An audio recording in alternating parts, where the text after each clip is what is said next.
안녕하십니까.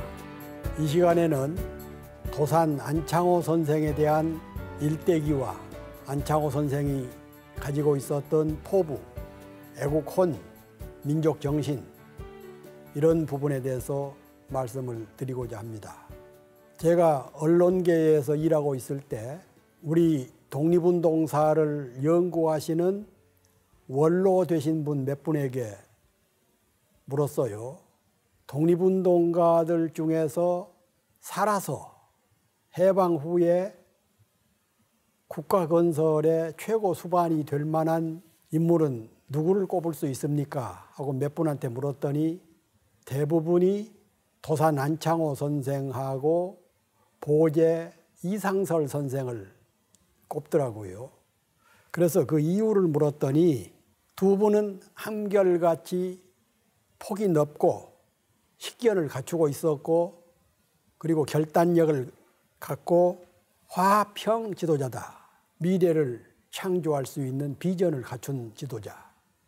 그 두 분 중에 한 분이 도산 안창호 선생이었습니다. 강대국 두 나라가 남북을 분단해서 지배를 하고 있고 내부적으로는 좌파와 우파, 친일파와 매국노, 독립운동가, 각양각색의 이데올로기, 이념 대결 이런 상황에서 정파 간의 이해를 조정을 하고 국민을 화합시키고 결단할 때는 결단을 하고 미래 비전을 제시할 수 있는 적격자 중에 한 분이 도산 안창호 선생이다. 안타깝게도 그 두 분은 해방을 보지 못한 채 일제강점기에 이상설 선생은 러시아 땅에서 도산 안창호 선생은 일제에 끌려와서 강제로 상하이에서 국내로 송환돼서 옥고를 치르고 그 병세 병환으로 돌아가시고 말았지요. 해방전국에서 단안한 다양한 대립과 갈등 이것을 통합할 수 있었던 두 지도자를 우리는 모시지 못한 안타까움을 갖지 않을 수가 없습니다. 실제로 도산 안창호 선생 하면은 모르는 분이 없지요. 초등학생부터 나이 든 분들까지 안창호, 도산 하면은 대부분이 많이 압니다. 또 교과서라든가 여러 자료에도 많이 나오기도 하고. 그런데 실상 안창호 선생이 무슨 일을 했는가? 안창호 선생의 사상과 철학, 이념과 비전, 활동과 투쟁 이런 부분들은 잘 안 알려져 있어요. 추상적인 부분밖에는 잘 모르는 분이 대부분입니다. 상식적인 지식의 무지라는 말이 있죠. 상식적인 지식은 갖고 있는데 실상은 잘 모르는 것을 일컫는 말인데요. 가까이 있으면서도 소중함을 잘 모르고 그 진가를 제대로 파악할 수 없는 그런 사물들이 들어있지요. 공기의 소중함을 잘 모르다가 최근에 황사라든가 중국에서 밀려오는 여러 가지 유해물질, 그래서 공기의 소중함을 새롭게 알듯이 우리 역사 인물들에 대해서도 귀하고 소중하고 조국의 독립을 위해서 애쓰시던 분들을 더러는 잘 모르기도 하고 또 안다고 해도 추상적으로밖에 모르는, 그래서 상식적인 지식의 무지, 이런 경우가 도산 선생에 대한 우리들의 인식이 아닐까 싶습니다. 도산 선생은 60평생 동안 우리 국가를 위해서, 민족을 위해서, 우리 독립을 위해서 참 많이 애쓰신 대표적인 애국자의 한 분입니다. 여러 가지 업적이 있습니다마는 손꼽을 수 있는 것은 신민회를 조직하고 흥사단을 조직하고 민족 유일당 운동을 벌이고 대한민국 임시정부를 조직한 그런 역할들에 대해서는 아는 것 같지만 구체적인 실태는 잘 모르는 경우가 많지요. 안창호 선생은 우리 독립운동사의 태산북두에 해당하는 그런 존재지요. 하도 업적이 많아서 역할이 많아서 어느 것을 앞세우기는 쉽지가 않습니다마는 편의대로 임의대로 몇 가지를 정리한다면 첫째는 1907년 미국에서 돌아와 가지고 국내에서 전덕기 목사, 양기탁 선생, 안태국 선생, 이회영 선생, 이동희 선생, 신채호 선생, 노백린 선생, 이런 당대의 깨어있는 선각자들, 민족주의자들, 지식인들하고 비밀 결사인 신민회를 만든 겁니다. 신민회라는 것은 신자는 새 신자, 백성 민자, 새로운 백성, 새로운 시대, 국민 주권. 지금 우리가 주권은 국민에게 있고 그런 것을 헌법에도 나와 있고 국민이 모르는 사람이 없습니다만은 1907년 110년 전쯤에 신민이라는 용어는 생소했지요. 그때는 신민이라 그러면 신하신자, 백성민자. 위에는 왕이 있고 밑에는 백성. 그 신하신자의 신자를 새로운 신자, 새 백성, 새 민족, 새 국민. 그렇게 이름을 바꾼 것이 신민회입니다. 신민회는 비밀 결사 조직으로서 몇 가지 목표를 내세웠어요. 나라가 외적에게 침탈돼서 국권을 빼앗기고 있는 시점이니까 국권 회복을 도모한다. 1910년까지는 그런 대로 아직 일제가 통감부가 우리 국권을 좌지우지하고 있었지만 실제로는 왕이 허수아비지만 순종이 남아 있었기 때문에 그때까지는 독립국가인 셈이었지요. 그래서 그때는 독립운동이라고 안 하고 국권 회복, 빼앗긴 국권을 침탈되고 있는 국권을 회복한다. 그걸 첫째 목표로 내세워서 국권 회복운동, 그리고 두 번째는 우리가 실력이 없어서 국가에 힘이 없어서 외적에게 나라를 빼앗기고 있으니까 실력을 양성하자. 청년들을 가르치고 산업을 부흥시키고 군인을 양성하고 외교를 강화하고 해서 당당한 주권 국가를 만들자. 실력 양성. 셋째는 일제의 탄압으로 국내에서는 더 이상 국권 회복 운동이 쉽지 않으니까 해외에다 무관학교를 만들자. 해외에 중국이나 만주, 러시아, 몽골 이런 데가 물색이 됐었죠, 나중에. 그러다가 결국은 만주에다가 신흥 무관학교를 만들었는데 이때 처음으로 해외에다가 무장 사관학교를 만들자고 제안했던 것이 신민회의 방침이었습니다.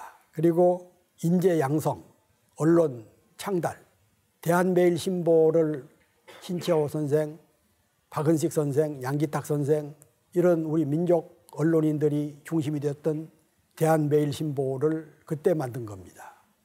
안창호 선생은 미국에서 근대적인 민주주의 교육을 받고 귀국을 했기 때문에 이런 혁신적인 제안을 할 수가 있었고 실제로 많이 실천을 했습니다.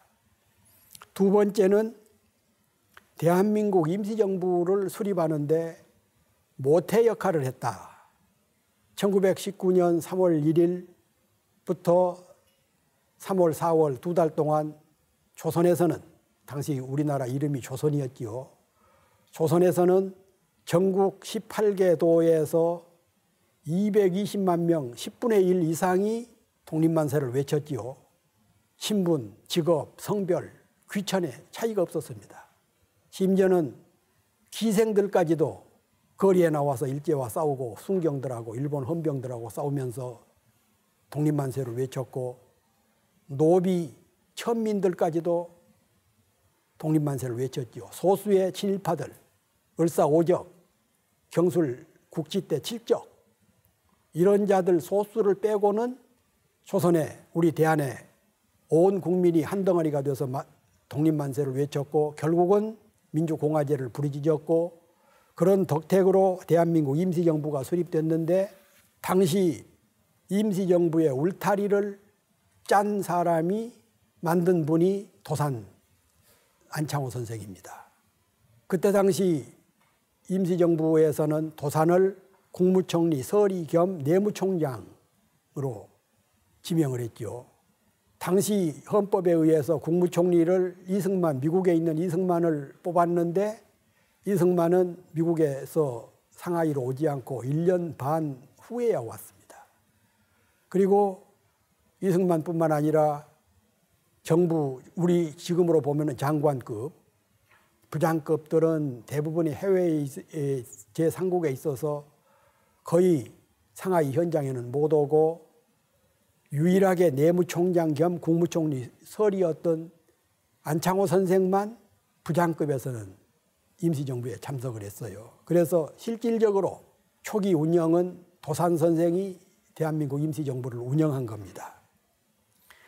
임시정부를 운영하면서 두드러졌던 내용들이 참 많습니다만 대표적인 것은 연통제, 조국에 있는 우리 한국에 있는 비밀 조직을 통해서 군 면 단위까지 비밀 조직을 설치해서 독립자금을 모으고 청년들을 상하이로 불러서 임시정부에 참여시키게 하고 그런 역할을 했던 게 연통제입니다. 그런데 1년쯤 후에 일제한테 적발이 돼가지고 국내 조직이 끝나버렸죠. 그리고 거기에 참여했던 많은 사람이 수백 명, 수천 명이 감옥에 가고 정부에서 임시정부를 도왔던 독립자금은 끊어져 버리고 그래서 임시정부는 아주 먹고 살기도 힘든 대단히 어려운 국면에 처해 있었는데 어쨌든 처음에는 연통제를 만들어서 국내 조직과 활성화를 시켰던 게 도산 선생의 역할이고 그리고 독립신문이라는 신문을 만들었어요. 국내에서는 이미 대한매일신보나 황성신문이 일제강점이 되면서부터 폐간돼 버리고 그래서 독립신문이라는 신문을 통해서 해외에 있는 우리 동포들끼리의 정보, 왜 우리가 독립을 하고 일제와 싸워야 되는가 하는 그런 이론, 또 독립운동의 여러 가지 전략, 소식 이런 것을 중심이 되고 또 외국에 대해서는 일제의 야만을 폭로하는 그런 신문, 이런 신문을 만들고 임시정부를 초기에 이끌었습니다. 그러다가 1년쯤 후에 이승만 대통령이 상하이로 귀임을 했는데 이승만 대통령은 그런 제 역할을 제대로 못하고 1년여 만에 여러 가지 이유로 탄핵을 당했어요. 헌재에서 탄핵을 됐는데 실제로 우리 역사에서 근현대사에서 이승만 박사가 탄핵이 받은 제1호가 됩니다. 이승만 박사가 탄핵이 돼서 다시 하와이 미국으로 돌아가 버린 후에 임시정부는 상당히 혼란에 빠졌어요.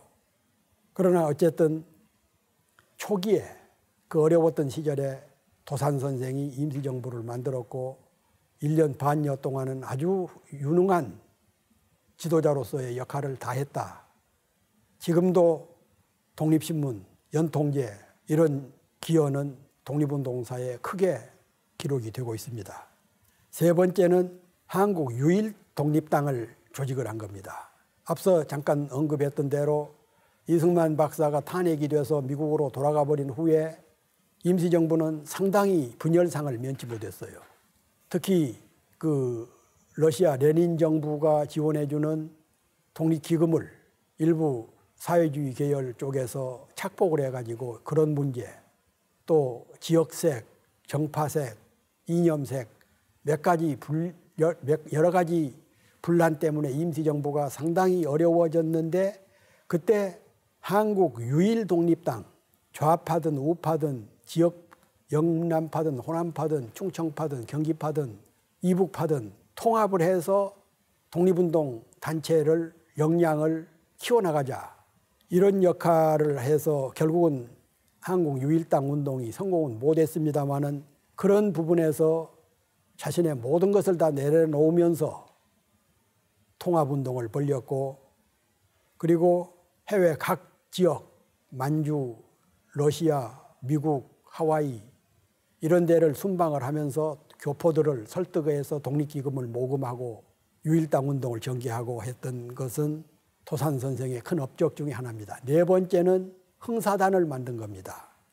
1913년 5월 달에 미국 샌프란시스코에서 조선의 8도 대표들을 모아가지고 흥사단을 만들었는데 세 가지 목표가 있었지요. 덕, 인덕, 사람은 덕이 있어야 된다.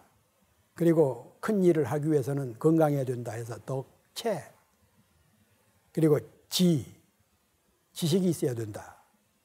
날로 발전하고 변하는 세계 정세에 대비하고 일본 제국주의와 싸우기 위해서는 우리가 봉건적인 유학에만 취해 있어서는 안 되니까 신학문을 배워야 된다. 그래서 지식, 체육, 덕 이 세 가지를 목표로 하는, 그리고 건전한 인격을 둬야 하는 것을 목표로 하는 흥사단을 만들었죠.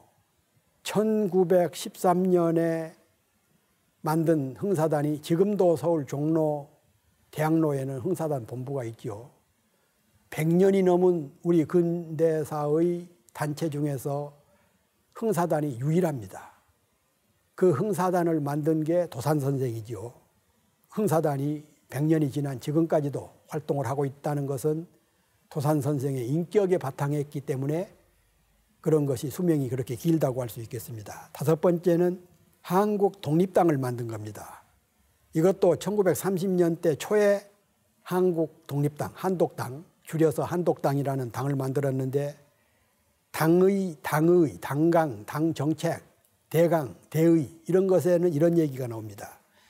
신민주국가를 건설하고 안으로는 국민 각계의 균등 생활을 목표로 하고 밖으로는 민족과 국가와의 평등을 실현하고 세계화하는 세계 일가를 이루는 마치 조소왕 선생의 상균주의와 비슷한 거지요. 이런 것을 도산 선생은 대공주의, 큰 대자 공화국 함께하는 공자, 대공주의라고 불렀어요. 내용은 조소왕 선생의 상균주의하고 비슷합니다마는 상균주의보다도 오히려 먼저 1928년에 상하이 망명지에서 대공주의를 내세웠고 이걸 바탕으로 해서 많은 이질적인 단체들을 통합을 하고 그래서 기회만 되면은 덕을 쌓아라, 건강을, 신체를 단련해라, 지식을 갖춰라 이런 강연을 하고 그랬습니다. 대공주의 사상은 어떤 건가? 간단하게 요약을 하면 이렇습니다. 경세적으로 본 대공주의는 이상사회 건설의 설계도니, 그러니까 그런 약간 이상주의적인 측면이 있죠. 그러나 덕을 갖추고 신체를 건강하게 하고 지식을 갖추는 것은 이상사회가 아니라 인간의 기본이라고 할 수 있죠.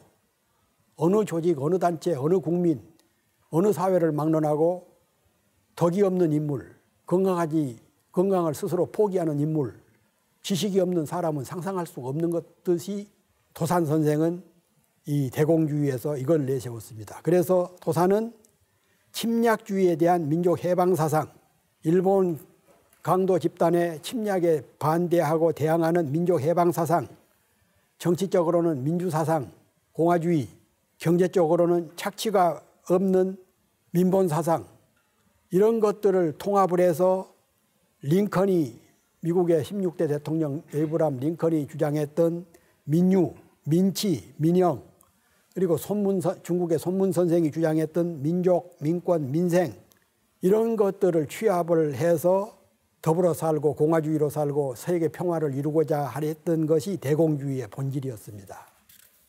최근에 105살로 돌아가신 도산 선생의 그 비서, 한때는 비서실장도 하고 했던 분이 있었는데 그분 성함이 구익균 선생이라고 혹시 기억하실 분은 있겠습니다만 도산 선생의 대공주의는 김구 선생이 가장 좋아했고 김구 선생이 도산을 가장 존경했던 인물이다. 그런 증언을 남긴 바가 있어요. 제가 도산 선생의 평전을 쓰면서 마무리를 하면서 이런 몇 가지 전제를 내세웠습니다. 도산은 웅병가였으나 선동가는 아니었다. 연설을 참 잘했어요. 뒤에 나올 겁니다마는 그 도산 선생, 안창호 선생의 연설을 듣고 여러 사람들이 감동을 해서 독립운동에 참여하게 된 그런 정도로 웅병가였습니다. 그러나 선동가는 아니었어요. 진정한 웅병가는 선동하는 게 아니라 감동을 줘야 되는 것이지요. 도산은 기독교인이었으나 복음주의자는 아니었다. 도산은 경륜가였으나 허장성세가 없었다. 우리 사회 역시 정치인들, 대선 후보들 들어는 정제되지 않는 그런 허장성세를 내세우는 분들이 들어있는데 진정한 경륜가는 허장성세가 없는 것이지요. 도산선생은 말씀 한마디 한마디, 행동 하나하나가 언행이 일치된 대표적인 그런 경세가였습니다. 도산은 무장투쟁론자였으나 저돌적이지는 않았다. 당시 우리 독립운동가 진영에서는, 민족세력 진영에서는 여러 가지 독립운동 방략이 있었지요. 외교론, 실력양성론, 무장투쟁론, 아나키즘 이론, 사회주의 계열. 그런데 다산은 무장투쟁론입니다. 무장투쟁을 통해서 일제를 물리쳐야 된다. 그런데 나중에 그 도산 선생 밑에 있던 사람 중에서 변절한 사람이 춘원 이광수, 주요한 이런 사람들이 도산 전기를 쓰면서 도산은 신사다. 영국 신사, 젠틀맨에 못지않는 신사다 해가지고 진짜로는 대단히 무장투쟁을 통해서 독립을 쟁취해야 된다는 그런 투사인데 마치 신사인 것처럼, 그래서 제가 평전 제목의 이름을 투사와 신사 도산 안창호라고 붙였어요. 도산은 결코 싸우는 것을 두려워하는 신사가 아니라, 진짜 신사는 또 그런 것도 아니죠. 투사이면서 신사였다. 실력 양성론자였으나 대일 타협론자는 아니었다.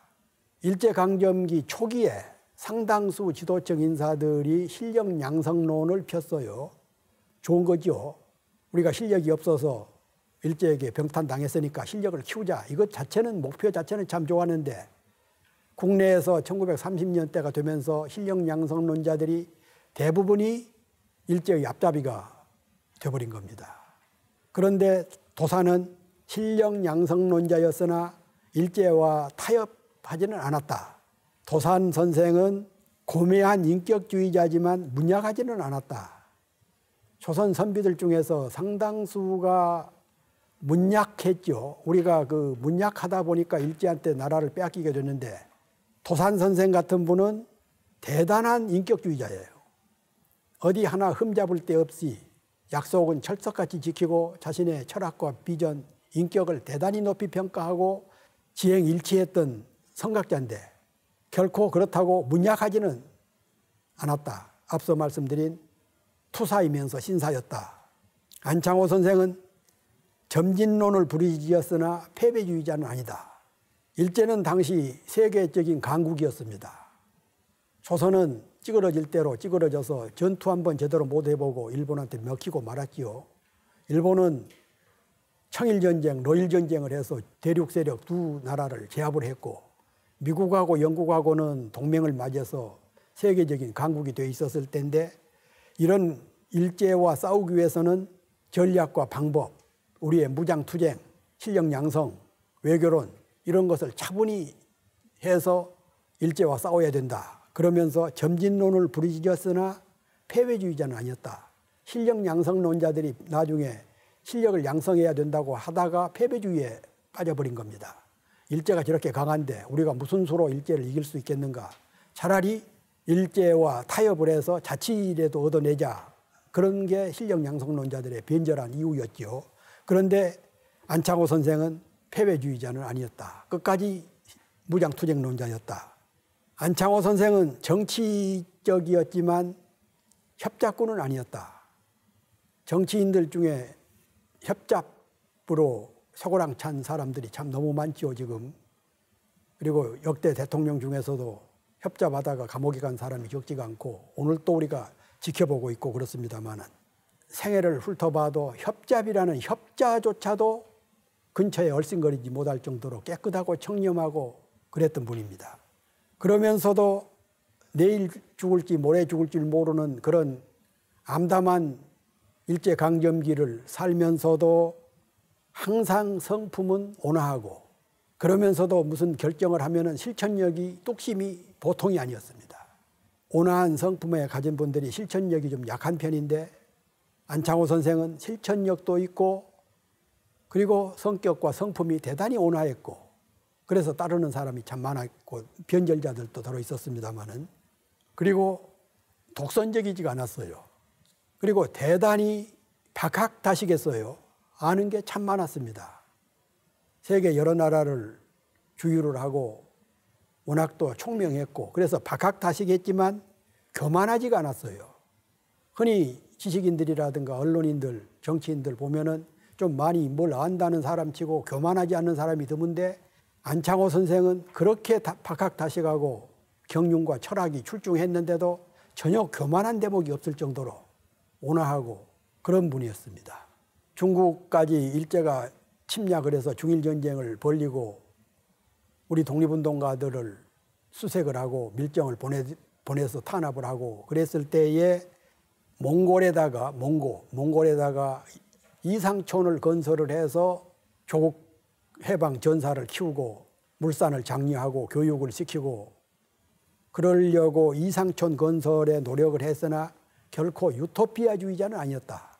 더러는 독립운동가 중에서 변절을 해서 또는 민주화 운동을 하다가 변신을 해서 독재 세력에 4대 세력에 부역하는 경우를 흔히 볼 수가 있고 또 일제강점기에도 이상촌 운동을 편 독립운동가들도 더러 있었지만 안창호 선생은 유토피아 건설을 주장하면서도 이상촌 건설을 주장하면서도 본인은 거기에 침몰하거나 유토피아를 신봉하지는 않았다. 유토피아주의자는 아니었다. 그런 사회를 건설하자고 앞장섰지만 본인 스스로는 거기에 매몰되지는 않았다. 안창호 선생은 1878년 11월 달에 평안남도 강서군에서 가난한 선비의 아들로 태어났습니다. 별로 그 선대들을 족보상으로 내세울 만한 그런 인재가 없는 평범한 그러나 가난하지만 아버지는 몰락한 선비의 아들로 태어났어요. 그런 아버지가 7살 때 돌아가셨죠. 그래서 상당히 불우하게 자랐습니다. 할아버지 밑에서 한문 수학을 하고 한학을 하면서 13살 때까지 서당에 다니면서 동몽선습이라든가 이런 공부를 하면서 소학을 배우고 그러다가 1894년, 93년 그 무렵에 청일전쟁이 일어났죠. 일본하고 청나라가 전쟁을 하면서 엉뚱하게 전쟁은 청일 간에 벌어졌는데 조선에서 전쟁을 시작을 했어요. 그래가지고 평양성이 그때 그 전쟁 때문에 황폐화가 된 걸 보고 아직 어린 때인데 민족이 결의가 국가가 힘이 없기 때문에 외국이 전쟁을 지네 땅에서 지네 나라에서 하지 않고 엉뚱하게 남의 나라에서 전쟁을 하는데 피해는 우리가 입고 있는 그런 것을 지켜보고 그 평양성이 황폐화된 것을 지켜보면서 바라보면서 그때 민족의식이 싹트기 시작한 겁니다. 그리고는 구세학당, 그 언더우드 박사가 만들었던 구세학당에 들어가서 공부를 하고 18살 때에 서재필 박사가 미국에서 귀국을 해가지고 서재필 박사가 독립협회를 만들고 독립신문을 만들고 독립문을 만들고 그랬던 서재필 박사가 만든 독립협회에 참여를 해서 소년 회원으로 활동을 하기 시작합니다. 그러니까 누구 어떤 선배나 친구나 스승의 가르침이 아니라 순전히 자발적으로 어린 소년이 독립협회에 가입을 해서 신진 문명, 서양 문명을 배우고 독립정신을 키우고 그렇게 시작을 합니다. 그 무렵에 13살 때 집안에서 맺어준 이혜련이라는 소녀와 13살짜리인데 약혼을 합니다. 그 약혼녀 혜련을 데리고 서울로 올라와서 동생과 약혼녀를 글 공부를 시킵니다. 이제 앞으로 세상이 많이 변하고 여성들도 배우지 않고서는 한 가정이나 나라의 일꾼이 될 수 없다 해가지고 서울로 상경해서 학교를 보내죠. 그리고 19살 때 평양에 있는 쾌재정이라는 정자에서 수백 명의 평양 시민들이 모인 자리에서 그때 만민공동회가 주체가 된 그런 모임이었는데 서울에서도 만민공동회를 했지만 평양에서도 만민공동회를 할 때 19살짜리 안창호가 거기에 연사로 나섰어요. 안창호 선생의 생애 중에서 19살 때 평양 쾌재정에서 발표한 연설은 유명합니다. 누가 써준 것도 아니고 그랬는데도 수백 명, 수천 명의 평양 시민들을 감동케 했고 그 연설을 듣고 나중에 독립운동으로 뛰어든 사람들이 적지 않을 정도로 그렇게 그 연설을 잘했어요.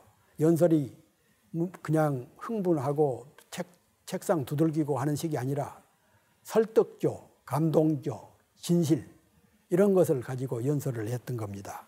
그리고 이제 20살 때 서울로 올라와서 만민공동회 청년 간부로 참여를 해서 본격적으로 개화운동, 공화주의 운동 그러다가 그 수구파의 탄압으로 쫓겨서 고향으로 이제 몰래 도피했습니다. 24살 때 앞서 소개했던 이혜련하고 나라의 최초의 근대 병원이라고 할 수 있는 제중원에서 이혜련하고 결혼을 해서 결혼을 한 다음 날 부부 동반을 해서 미국으로 건너갑니다. 서양 문물을 배워야 되겠다.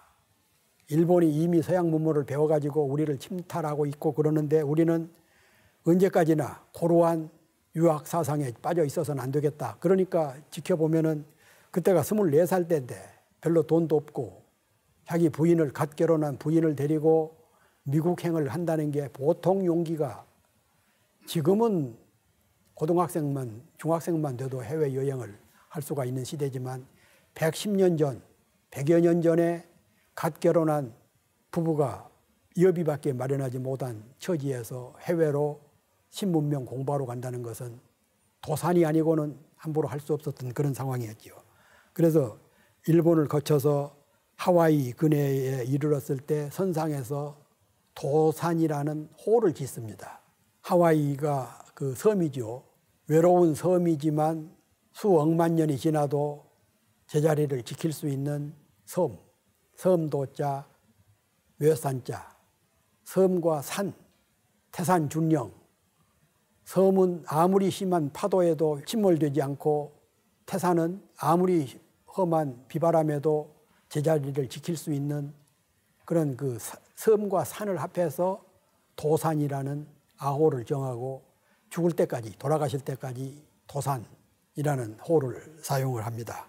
미국에 도착해서는 부인을 학교에 보내고 본인은 오렌지 농장에서 농사 일을 거둘면서 그리고 단순히 노동자로서 일만 한 것이 아니라 그때 당시는 그러니까 1900년을 전후해서 조선 사람들이 미국, 하와이, 샌프란시스코 이런 데에 노동 이민을 많이 보냈습니다.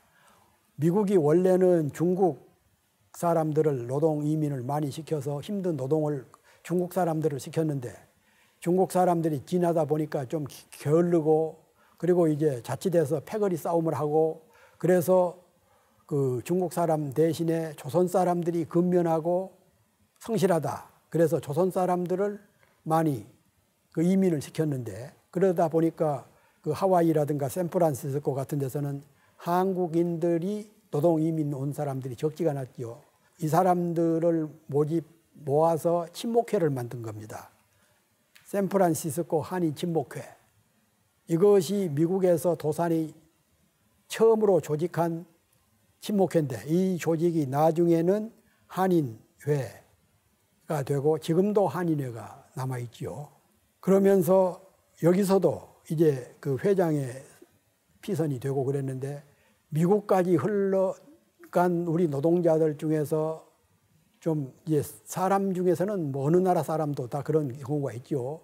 남의 물건을 훔친다든가 동포 간에 싸움질을 한다든가 모략 중상을 한다든가 이건 우리뿐만 아니라 어느 나라들도 다 있기 마련인데 이제 이런 것들을 지켜보면서 그 화해, 화합, 친목 이런 덕목을 유지하면서 샌프란시스코 한인회 친목회를 만들고 이 친목회를 발전시켜서 공립협회, 한인 공립협회 나중에 독립운동에 큰 기여를 했죠.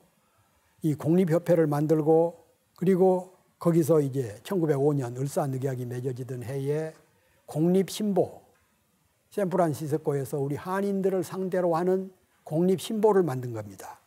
이런 역할들은 어찌 보면은 참 혼자서 대단한 역할을 한 것 같지만 본인들은 물론 우리 동포 노동자들이 많이 도와준 덕택이기도 하지만 본인의 그런 의지와 결단, 애국심, 독립심 이런 게 없으면은 가능하지가 않죠. 부인하고 갓 결혼한 부인하고 거기까지 갔으면은 돈 벌어가지고 편안하게 살려고 하는 것이 아마 대부분의 보통 사람들의 생각인데 도사는 우선 조국의 해방을 위해서 독립협회를 만들고 공립신보를 만들고 그런 일을 합니다. 그런데 듣다 이제 미국에서 활동하다 보니까 1905년 을사늑약이 맺어졌지요. 그래서 국권이 일제에게 빼앗기고 우리 동포들은 엄청난 희생자를 내고 그런 상황을 지켜보면서 1907년 미국에서 하원국으로 귀국을 합니다.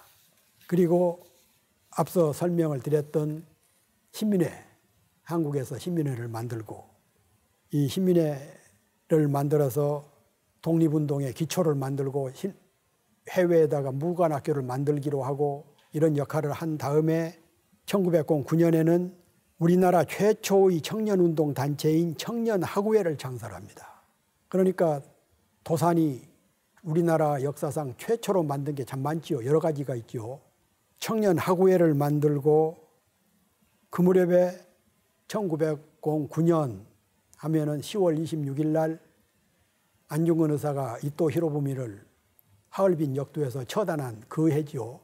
그래서 안창호 선생은 그해 10월 31일 날 안중근 의사 배후 조종을 했다라는 협의로, 그러니까 성씨가 같아서 누명을 썼던 것 같은데 전혀 사실하고는 다르지만 안중근 의사의 이토 히로부미 처단 배후 협의로 체포돼 가지고 2달 동안 일본 헌병대, 용산에 있는 헌병대 구치소에 끌려가서 2달 동안 고생을 하고 풀려났는데 1910년 마침내 일제가 우리 대한제국을 병탄을 했죠. 바로 직전에 국내에서는 더 이상 독립운동이 어렵다고 판단을 하고 1910년 3월 달에 신채호 선생 이런 분들하고 망명을 하기 시작합니다. 그때 유명한 거국가라는 노래를 지었지요.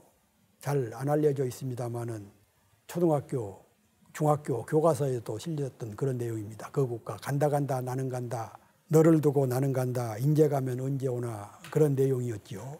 그리고 이제 중국 청도에서 청도회담, 앞으로 독립운동을 어떻게 할 것인가라는 방략을 세우는 청도회담을 마치고 북경 상해를 거쳐서 블라디보스톡으로 건너갑니다. 러시아 땅 블라디보스톡 해삼이죠. 마침내 나라가 망했다는 소식을 듣고 동지들 모아가지고 독립운동 방략을 세우고 그 다음 해에 미국으로 건너가서 샌프란시스코에서 다시 이제 공사판을 전전하면서 막노동을 하고 국내에 있는 어느 독립운동가 한 분이 병원에 시달린다고 편지를 받고는 6개월간 막노동을 해서 또 상당한 돈을 벌어가지고 보내주기도 하고 그런 그 신의가 있는 분이었어요. 그리고 거기서 대한인 국민회, 이제 여러 가지 조직 단체를 다 통합을 해서 대한인 국민회라는 조직을 만들어서 독립운동에 기여를 하고 1913년 앞서 말씀드렸죠. 흥사단, 지덕체를 갖추는 흥사단을 만들어서 조직을 확대하고 그리고 1919년 3월 9일 날 미국에서 국내에서 3.1운동, 3.1혁명이 일어났다는 소식을 듣고 3월 13일 날 대한인 국민총회 중앙총회를 긴급히 소집을 해서 임시정부를 세우자. 임시정부는 미국보다는 상하이가 위치로 봐서 좋다. 그리고 그런 결정을 하고 상하이로 건너옵니다. 그래서 앞서 말씀드렸던 대로 상하이에서 임시정부를 만들 때 내무총장 그리고 국무총리 서리, 내무총장은 실질적으로 임시정부를 운영할 수 있는 책임이었고 그리고 서리는 아직 국무총리로 선임된 이승만 박사가 미국서 상하이로 오지 않기 때문에 그 서리를 맡아서 초기에 대한민국 임시정부를 이끌었던 분이 안창호 선생입니다. 그때 임시정부를 만들 때 백범 김구 선생을 경무국장으로 청구한 사람이 도산 안창호 선생이었어요. 안창호 선생 여동생하고 김구 선생하고 혼담이 있었다는 얘기를 아까 잠깐 했죠. 그런 인연이 있었는데 그렇다고 해서 자기 여동생하고 혼담이 있었던 남자라고 해서 김구 선생을 경무국장으로 시킨 건 아니었어요.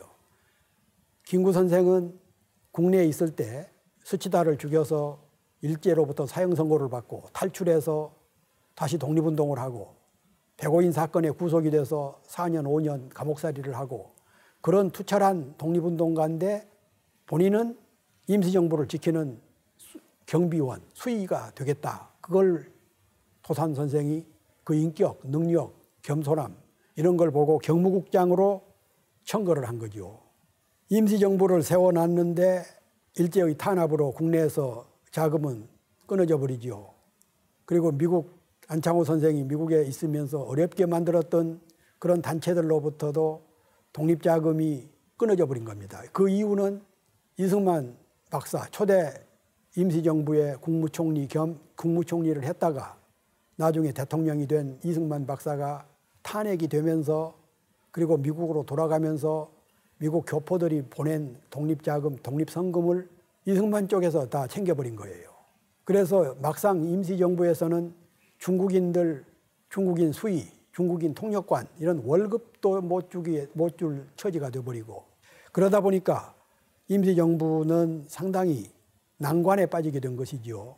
그래서 임시정부는 민족주의자들이 중심이 됐다가 나중에 함께는 이제 1917년 러시아에서 볼셰비키 혁명이 일어나면서 사회주의 쪽 계열 사람들, 지금 우리가 사회주의 계열이라고 그러면 북한 쪽을 생각하기 쉬운데 그때는 그런 쪽 북한이라는 나라가 존재하기도 전이지요. 그 사회주의 이데올로기를 가졌던 분들 중에서도 상당수가 독립운동 임시정부에 참여를 했어요. 그래서 초대 국무총리는 대통령은 이승만, 초대 국무총리는 이동휘라고 사회주의자였어요. 그리고 이제 안창호 선생은 내무총장이고 임시 국무총리를 하다가 이제 이동휘가 들어오기 때 선생이 와서 그 자리를 물려주고 내무총장을 하게 됐는데 그런 과정에서 임시정부는 이승만 박사를 탄핵을 해서 쫓아내고 사회주의 계열이 떨어져 나가고 그런 과정에서 사분오열이 되면서 크게는 개조파와 창조파로 나눠지게 됩니다. 개조파는 임시정부에 그래도 우리 국민들이 많이 알고 있고 지지하고 있으니까 개조를 해서 잘못된 부분을 수정을 해서 끌고 나가자는 세력이 개조파고 그건 이제 김구 선생이라든가 한독당 계열이고 창조파는 임시정부는 제 기능을 못하고 이제는 시대가 달라졌기 때문에 헐어버리고 해체하고 새롭게 만들자. 그리고 외교론이라든가 실력 양성론을 버리고 무장투쟁론을 벌리자. 그리고 임시정부 본부도 상하이에 있지 말고 만주로 옮겨서 국경하고 가까운 데서 일제와 싸우자. 두 쪽 다 일리가 있는 거죠. 그러다가 이렇게 이제 크게 갈라져서 혼란, 경론, 분열 이런 상태를 벌이고 있을 때 도산 선생은 국민대표회의 그러지 말고 다 뜻을 함께 모아서 국민대표회의를 만들어서 독립운동에서는 당이 하나만 있어야 된다. 유일당 운동을 통해서 좌우, 진보, 보수, 지역, 종교 이런 것을 통틀어서 하나가 되자 이랬던 것이 국민대표회의 소집이었고 유일당 운동이었는데 그러나 성공하지 못하고 대한민국 임시정부는 김구 선생이 이제 책임을 맡아서 하게 되고 그러면서 안창호 선생은 1924년 미국 샌프란시스코로 돌아가서 거기서 다시 그 수양동맹회, 동우구락부 이런 것을 모아가지고 합해서 수양동우회로 통합을 합니다. 수양동우회는 안창호 선생이 만든 또 다른 독립운동 단체 그야말로 일제의 탄압을 피하기 위해서 수양동우회 친목단체처럼 만들었는데 실제로는 독립운동 단체였죠. 춘원 이광수 이런 사람도 회원이었고 꽤 기여를 했는데 나중에는 이제 변절을 해서 수양동호회 자체가 변절의 대상이 되고 그랬습니다만은 안창호 선생이 만들 때는 대단히 그 친목과 독립운동을 함께하는 그런 애국단체였던 겁니다.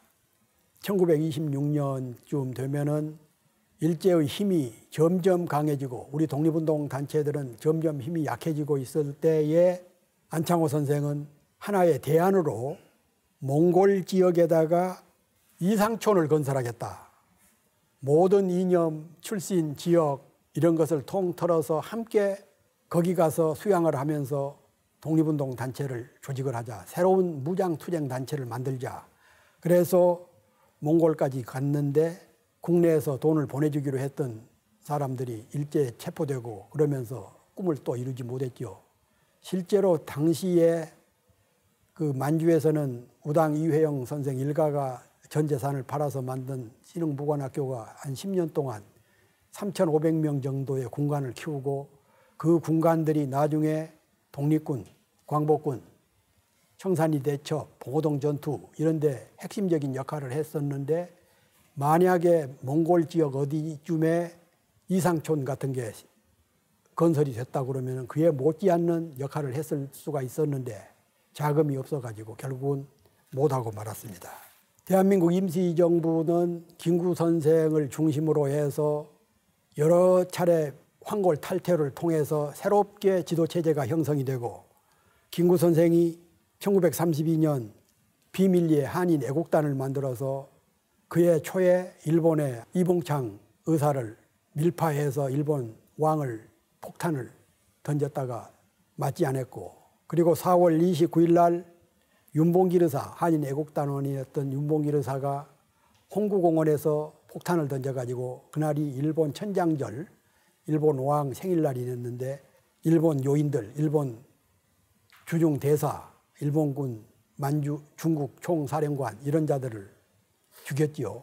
그래서 일제가 우리 독립운동가들을 혈안이 돼서 붙잡으려고 했을 때 도산 선생은 어느 청년들하고 사전에 몇 월 며칠 날 누구네 집에 가기로 거기서 연설을 하기로 약속을 해서 그 약속을 지키기 위해서 그 집을 갔다가 정보를 알고 들이닥친 프랑스 경찰에 의해서 체포돼 가지고 일본 경찰에 넘겨진 겁니다. 그때가 1932년 임시정부 주석이었던 김구 선생이라든가 다른 분들은 이미 상하이를 다 빠져나갔는데 일제가 엄청난 현상금을 내놓고 체포하려고 하니까 그때는 법이고 나발이고 없지요. 프랑스 조개면은 프랑스의 영주권이 프랑스의 주권이 미치는 곳인데도 무단히 들어와가지고 우리 독립운동가들을 체포하고 그럴 때입니다. 그럴 때 안창호 선생은 청년들 약속을 지키기 위해서 그 장소에 갔다가 거기서 체포돼서 1932년 6월 7일 날 일본 배에 태워서 국내로 압송이 됩니다. 그리고 혹독한 고문, 취조, 수세 끝에 치안유지법 위반 협의로 4년 실형을 받고 서울에 있는 서대문 형무소하고 이곳 대전에 있는 대전 형무소에서 2년 반 동안 옥살이를 합니다. 그때 일본 간수들도 탐복을 할 정도로 신앙생활, 독서 이런 게 열중을 했죠. 그러다가 풀려나서 1935년 가출옥으로 건강이 안 좋아서 풀려나서 1938년 1월 달에 치안유지법 협의로 구속이 돼서 몇 달간 고생을 하다가 건강이 악화돼서 다시 풀려나서 1938년 60세 때에 경성대학 부속병원에서 간경화증으로 사망을 합니다. 큰 꿈을 이루지 못하고 감옥에서 이렇게 돌아가셨는데 우리 정부에서는 1962년 건국훈장, 공로훈장 1급을 추서를 했죠. 평생을 조국 독립을 위해서 헌신하고 국내외를 오가면서 자신과 가족을 돌보지 않고 모든 것을 조국을 위해서 바쳤습니다. 우리 서울 강남 도산공원 거기에는 도산 안창호 선생 동상이 세워져 있고 기념 비문이 적혀 있어요. 이런 내용입니다. 도산 안창호는 일제의 침략에서 민족의 자주와 독립을 쟁취하기 위하여 60평생을 구국운동에 바친 위대한 애국자다. 한국 민족은 인류의 모범이 되는 최고 민족으로 완성하기 위하여 부단한 자아혁신과 국민의 품격 향상을 위해 힘쓴 민중교화의 지도자이기도 하다. 무실역행, 빈소리만 할 것이 아니라 실천을 해야 된다. 무실역행, 인격혁명과 대공주의 사상으로 민족의 지표와 역사의 진로를 밝힌 탁월한 사상가이고 이상촌 건설과 사회개혁의 산업진흥과 교육건설로 백년대계의 경륜을 보여준 훌륭한 선각자다. 진실과 사랑의 실천으로 위대한 인격을 갈고 닦아 국민의 사표가 됨에 모자라지 않는 지도자다. 선생은 결의의 등불이요 나라의 자랑이다. 이런 것이 동상 비문에 새겨져 있습니다. 감옥에 가 있을 때 면회 온 사람들이 위로를 하니까 왜 나만 위로하느냐, 너네가 감옥에 가서 갈 정도로 독립운동을 할 생각은 안 하고 왜 나이 든 사람만, 지금은 60세면 장년에 해당하지만 그때 60세는 할아버지 꼴이죠. 왜 나이 든 나한테만 위대하다고 칭찬하느냐, 그런 얘기가 있고 주위에서 우리나라에는 인물이 없다고 한탄을 해요. 우리나라에는 징기스칸, 나폴레옹 이런 인물이 없어서 나라가 이렇게 망한다고 그러니까 그 소리를 듣던 도산 선생이 우리 가운데 인물이 없는 것은 인물이 되려고 마음먹고 힘쓰는 사람이 없는 까닭이다. 인물이 없다고 한탄하는 그 사람이 왜 자신이 인물 될 공부를 하지 않느냐. 인물이 없다, 인물이 없다고만 하지 말고 젊은 사람들이 자신이 스스로 몸을 닦고 학문을 익히고 건강한 체질을 갖추고 이상을 꿈꾸고 경륜을 키워서 인물이 될 생각을 왜 안 하느냐. 이것은 우리 젊은이들에게 지금 주어도 해당하는 그런 말일 것 같습니다. 마지막으로 도산 선생의 드높은 인품, 능력, 업적 이런 것을 종합해서 저는 투사와 신사, 신사와 투사를 겸비한, 쉽지가 않지요. 마치 둥근 삼각형처럼 둥근 삼각형이라는 그 형형 모순이 있듯이 투사와 신사는 잘 어울리지 않은 배합이지만 도산 안창호 선생은 투사이면서도 신사, 누구 못지않는 독립운동, 강경투쟁, 무장투쟁론자이면서도 그 심성은, 품격은 항상 신사처럼 따뜻하고 온화하고 부드럽고 그랬던 분. 그만큼 선생께서는 위대한 인품이었기 때문에 가능하지 않았을까 싶습니다. 많이 알려져 있지만 모르는 부분이 더 많고 그런 속에서도 공부를 하면 할수록 더 알고 싶은 영역이 많아지고 지나간 과거가 아닌 현재의 진행형이고 미래의 가치로도 손상이 없는 도산 정신, 도산 사상, 대공주의, 그리고 공화주의, 흥사단 이런 모든 선생께서 남긴 유업은 지금 우리들이 이어받아야 할 소중한 가치이고 우리 후손들에게 넘겨져야 될 보배로운 유산이 아닌가 이렇게 생각이 됩니다. 대표적인 우리 독립운동가 8분에 대한 강의를 모두 마치게 됐습니다. 그동안 경청해 주신 여러분과 시청해 주신 모든 분들께 감사드리면서 제 강의를 모두 마치도록 하겠습니다. 감사합니다.